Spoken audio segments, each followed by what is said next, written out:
Everyone, welcome back to my YouTube channel. आज हम लोग अपना लेक्चर प्रोसीड करेंगे some basic concepts of chemistry. In last lecture we have studied about the matter, its classification and the uncertainty in measurement. तो आज हम लोग को पढ़ना है लॉज ऑफ केमिकल कॉम्बिनेशन। सबसे पहले लॉज ऑफ केमिकल कॉम्बिनेशन हम पढ़ते क्यों हैं? तो जो कॉम्बिनेशन होता है एलिमेंट्स का, जिससे कि हम कंपाउंड बना रहे हैं, तो इसके लिए हमारे पास कुछ लॉज हैं, बेसिक लॉज हैं। तो हमें यहाँ पर 5 बेसिक लॉज पढ़ने हैं। कौन कौन से हैं ये लॉज हमारे? Conservation of mass, definite proportion, multiple proportion, Gay-Lussac's law और Avogadro's law. So these are some basic rules that we have to study in chemical combination. तो हम स्टार्ट करते हैं फर्स्ट लॉ से। फर्स्ट लॉ एंटोनी लेबॉयजन ने दिया था, जिनको फादर ऑफ केमिस्ट्री भी कहा जाता है या फादर ऑफ मॉडर्न केमिस्ट्री भी कहा जाता है इनको। तो ये एंटोनी लेबॉयजन ने बहुत सारे एक्सपेरिमेंटल स्टडीज़ की थी और इस स्टडीज़ के बेसिस पे इन्होंने ये कंक्लूज़न निकाला कि जो सारे के सारे फिज़िकल या केमिकल चेंजेस होते हैं, इसमें कोई भी चेंज नहीं होता मास में ड्यूरिंग द प्रोसेस। तो इसने ये कंक्लूज़न निकाला कि जो मास है उसको ना तो क्रिएट किया जा सकता है ना ही डिस्ट्रॉय किया जा सकता है। इसका मतलब ये है कि जो हमारा यूनिवर्स है इसका टोटल मास हमेशा फिक्स रहता है और ये जो मास है it is just transformed from one form to another form. तो हम इसके लॉ को ऐसे भी डिफाइन कर सकते हैं that mass can neither be created nor destroyed but are converted from one form to another। जैसे यहाँ पर एक एग्जाम्पल ले लेते हैं, H2O है which is forming H2 plus O2। यहाँ पर H2O के 18 ग्राम मिलते हैं हमें, H2 2 ग्राम और O2 16 ग्राम। तो रिएक्टेंट भी हमारा 18 ग्राम है और प्रोडक्ट भी 18 ग्राम है। So the mass of reactant is equal to mass of the product. So this is the law of conservation. It is not just happen in the chemical reaction but happens in every kind of reaction like physical reaction or chemical reaction. Second law हमारा है law of definite proportion which was given by Joseph Proust. Joseph Proust ने definite combination का law दिया था। इन्होंने क्या किया, ये एक फ्रेंच केमिस्ट है, इन्होंने 2 सैंपल लिए क्यूप्रिक कार्बोनेट के, एक नेचुरल ओरिजिन वाला और एक सिंथेटिक वाला।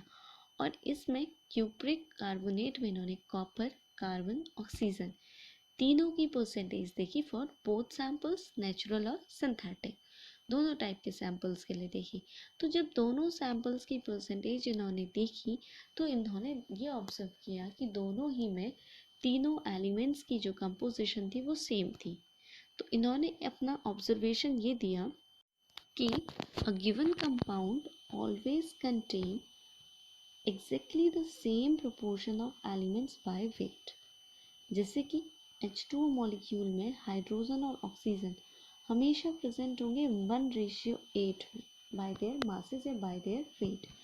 चाहे वाटर कहीं से भी लिया गया हो, चाहे उसको हम कुएं से लें, बारिश का पानी लें, नदी का पानी लें, समुद्र का पानी लें या किसी भी सोर्स से उसको बनाएं, कहीं से भी उसको लें, चाहे कोई भी सोर्स हो, इससे कोई फ़र्क नहीं पड़ता।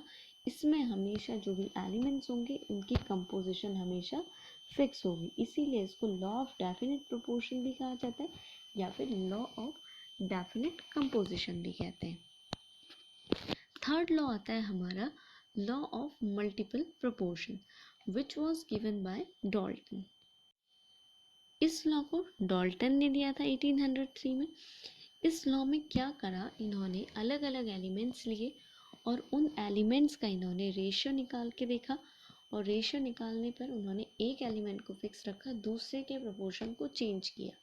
तो इससे इन्होंने क्या ऑब्जर्व किया, इस ऑब्जर्वेशन के बेसिस पर इनका ये लॉ बना कि if the 2 elements can combine to form more than one compound, the mass of one element that combines with the fixed mass of the other element are in ratio of small whole number।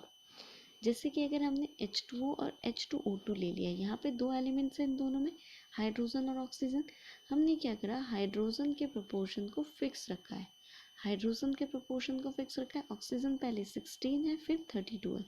तो जो oxygen का proportion होगा, it will be in the ratio of small whole number, that is 16:32 या 1:2।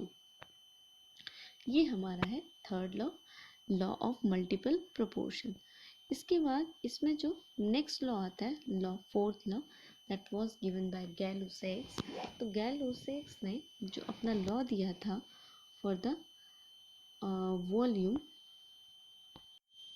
तो इन्होंने कहा कि जो हमारी गैसेस होती हैं, व्हेनेवर दे कंबाइंस, जब भी ये कंबाइंस होती हैं या प्रोड्यूस होती है किसी केमिकल रिएक्शन में, तो ये एक सिंपल रेशियो में होता है, ठीक है। और ये देखा गया है कि जो सारी की सारी गैसेस हैं वो टेम्परेचर, सेम टेम्परेचर और प्रेशर पर होनी चाहिए।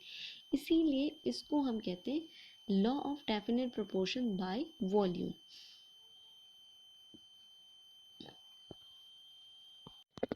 अब इसका स्टेटमेंट देख लेते हैं। इसका स्टेटमेंट क्या कहता है, when gases combines or produce in a chemical reaction, they do so in simple ratio by volume।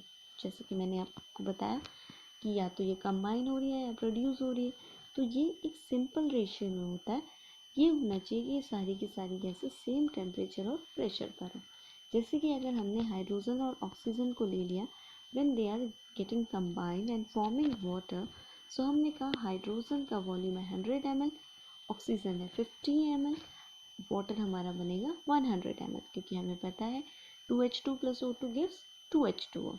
तो यहाँ पर ये जो हाइड्रोजन और ऑक्सीजन हमारी है, इसका जो रेशियो है it is 2:1, which is a simple ratio.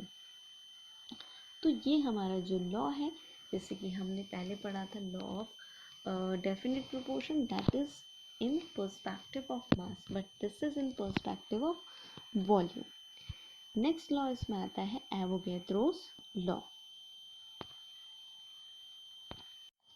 Avogadro law कहता है कि जो इक्वल वॉल्यूम होती है सभी गैसेस की, सेम टेम्परेचर और प्रेशर पर, वो equal number of molecule contain करेगी। यानी कि जो भी इक्वल वॉल्यूम हम लेंगे किसी भी गैस के लिए, सेम टेम्परेचर और प्रेशर पर, उसमें इक्वल नंबर ऑफ मॉलिक्यूल होंगे। अगर हमने 1 मिलीलीटर ले लिया, उसमें जितने मॉलिक्यूल होंगे दूसरी गैस के भी 1 मिलीलीटर में उतने ही मॉलिक्यूल्स प्रेजेंट होंगे। एवोगैड्रो ने ये लॉ दिया था और इसने एक डिस्टिंक्शन बनाया बिटवीन एटम्स एंड मॉलिक्यूल, जो उस समय अंडरस्टैंडेबल है आज के टाइम पे। अगर हम एक रिएक्शन को दोबारा से देखें, वही जो अभी हमने देखी, हाइड्रोजन और ऑक्सीजन जो वाटर प्रोड्यूस कर रहे हैं, तो हम ये देखते हैं कि दो वॉल्यूम हाइड्रोजन के कंबाइन होते हैं 1 वॉल्यूम ऑफ ऑक्सीजन, जिससे कि 2 वॉल्यूम वाटर हमें मिलता है, ठीक है। तो यहाँ पर अगर हम इसको देखें, उस टाइम पे ये था कि मॉलिक्यूल्स को पॉली एटॉमिक माना जाता है, लेकिन आज के टाइम पे हमें पता है कि हाइड्रोजन एंड ऑक्सीजन क्या है, डायटॉमिक है, ठीक है। तो हम इसको अंडरस्टैंड करते हैं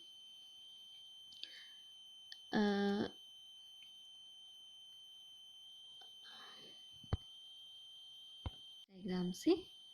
इस डायग्राम से हम इसको अंडरस्टैंड करते हैं। यहाँ पे हमने रेड से हमने H2 को दिखाया है। Red balloon is representing H2, blue balloon is representing O2 and this yellow balloon is representing H2। तो हमें पता है हमें H2 के 2 मॉलिक्यूल्स लेने पड़ेंगे और H2O के भी 2 मॉलिक्यूल्स हमारे बनते हैं। तो यहाँ पर अगर हमने इसके पार्टिकल्स को कंसीडर किया, तो सपोज हमने कहा कि अगर H2 के हमारे पास 6 मॉलिक्यूल्स हैं और O2 के 3 मॉलिक्यूल्स हैं, तो H2O के भी कितने बनेंगे, 6 मॉलिक्यूल्स बनेंगे। तो यानी कि यहाँ पे देखो वॉल्यूम हमने अलग अलग ली है, तो वॉल्यूम अलग अलग लेने से क्या आ रहा है कि हमें दिख रहा है कि अगर हम इसका 1 मोल ले रहे हैं तो उसमें 3 पार्टिकल हैं, 2 ले रहे हैं, 2 लीटर ले रहे हैं या 2 वॉल्यूम ले रहे हैं तो उसमें इसके डबल पार्टिकल्स है, 3 वॉल्यूम ले लेंगे तो ट्रिपल हो जाएंगे। So this is how the number of particles exist, and this is the concept of Avogadro's.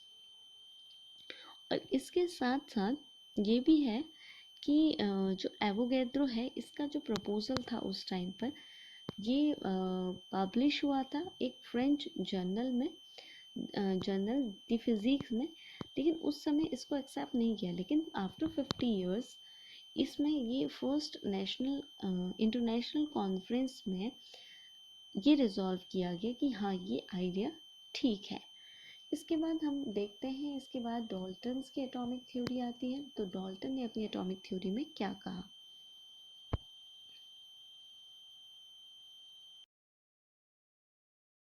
Dalton's की एटॉमिक थ्योरी में जैसे कि हमें पता है कि जो मैटर है वो स्मॉल इनडिविजिबल पार्टिकल का बना है, जिसको हम एटमोटो, जिसका मतलब होता है इनडिविजिबल।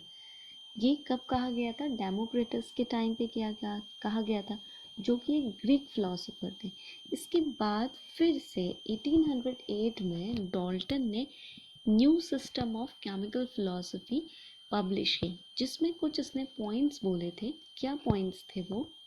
डाल्टन ने बोला कि जो एलिमेंट्स हैं वो एलिमेंट है, it is made up of टिनी particle, जिसको हम क्या कहते हैं? एटम कहते हैं। And the most important thing that he told कि जो एटम होता है इट इज़ इनडिविजिबल। ये जो एटम होता है हमारा, इट डजेंट डिस्ट्रॉयड, या इसको आगे फर्दर हम डिवाइड नहीं कर सकते। अगर किसी भी मैटर को अगर हम उसका सबसे टेनियस पार्टिकल देखें, दैट विल बी एटम, और अगर इसको फर्दर तोड़ेंगे तो atom will lost his own identity. इसके बाद ये बोला इसने नेक्स्ट पॉइंट में कि जो सारे एटम्स होते हैं, ऑल द एटम्स किसी भी गिवन एलिमेंट्स के वो आइडेंटिकल होते हैं। ठीक है, जैसे कि हम इस रिएक्शन में देखें तो H2 के सारे जो पार्टिकल्स हैं, these all are identical. O2 के सारे पार्टिकल्स आइडेंटिकल हैं। ठीक है, identical in properties, identical mass, atoms, ये सारी की सारी जो चीज़ें हैं, जो सारी की सारी जो प्रॉपर्टीज़ हैं, ये इनमें क्या है? सेम है। H2O के सारे पार्टिकल्स, इनकी सारी प्रॉपर्टीज़ सेम है। बट अगर हम H2 और O2 के पार्टिकल्स को देखें, इन दोनों के पार्टिकल्स को अगर हम कंपेयर करें, so these both are different from each other. तो यानी कि सेम एलिमेंट के लिए जो सारे के सारे एटम्स होते हैं, इनकी प्रॉपर्टीज़ भी आइडेंटिकल होती है, और अलग अलग एलिमेंट्स के लिए ये जो प्रॉपर्टीज़ होती है, दीज आर डिफरेंट। तो थर्ड पॉइंट यही जो मैंने आपको बताया, atom of given element are different from those of any other element. और जो डाल्टन एटॉमिक थ्योरी है ये कहती है कि जो एटम होता है वो सारे के सारे केमिकल कॉम्बिनेशन लॉज को फॉलो करता है। One element can combine with other element और टू फॉर्म कंपाउंड्स, और एक जो कंपाउंड होता है इसका हमेशा सेम रिलेटिव नंबर होता है, एंड टाइप्स ऑफ एटम होते हैं। एटम इंडिविजिबल होता है केमिकल प्रोसेस में, एटम को ना ही क्रिएट किया जा सकता है ना ही डिस्ट्रॉय किया जा सकता है। एक जो केमिकल रिएक्शन है ये simply change the way of atoms are grouped together. ठीक है, सिंपल ये सारी के सारी जो चीज़ें हैं डाल्टन ने अपने लॉज में बोली थी। तो जो डाल्टन की थ्योरी है, it could explain the laws of chemical combination, but it could not explain the laws of gaseous volume. It could not provide the reason for combining atom. तो कंबाइनिंग एटम्स कंबाइन क्यों होते हैं, इसका reason ये नहीं बता पाए। So there were so many problems which happened with the Dalton's atomic theory, but still यहाँ पे कुछ ऐसी चीज़ें हैं जो इसने सही बोली थी। So that's all about today's lecture, students. Thank you so much.